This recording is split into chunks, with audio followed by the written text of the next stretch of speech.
right? Noticing visuals and different things that are keeping you calm. Liliana, shout out, she was a mentor of mine, and she said that anytime that you're in nature, for instance, you want to be able to look at different things that are unusual, right? It reduces that cortisol, that stress, right, in your body, right, your nervous system. You're able to kind of just relax and kind of just go with the flow when it comes to just being in nature, hearing the birds chirping. You got the not wake, but the lake over there, right?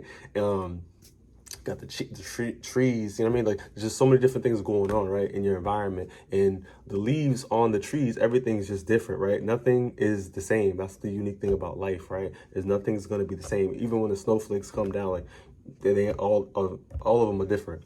But so it's just like, that's a wonderful thing about life, right? So when you're just able to kind of have that mindfulness, detach from your stresses, detach from what's going on, the drama, right? You're allowing yourself to kind of get back to the get back. But like I said, you got to find different things that give you joy, that give you that peace of mind, and implement that in your day to be able to help you, right? So small joy isn't extra. Like I said, is a part of how you stay steady, right? This is going to be able to help you to kind of move on. And like, we got to be real, right?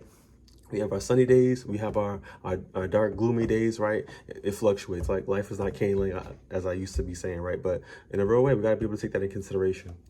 Moving forward in regards to micro action, because when we know better, we tend to what? We tend to do better, right? So I want us to ask ourselves, right? So what is one small thing that feels even slightly good right now? What's really going on? What's making me feel good? What can I do, if so, that I can improve my mood, right?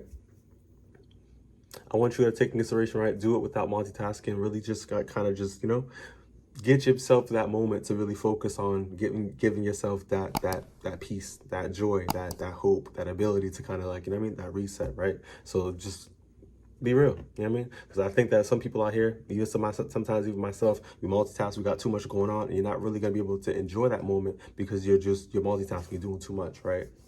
So let yourself, like I said, get into that joyfulness moment, even if it's like 30 seconds, 60 seconds, or you're able to kind of have a little a little 10-minute break with yourself, right? But like, really enjoy that moment for yourself, right? This is going to, like I said, help your nervous system out as well.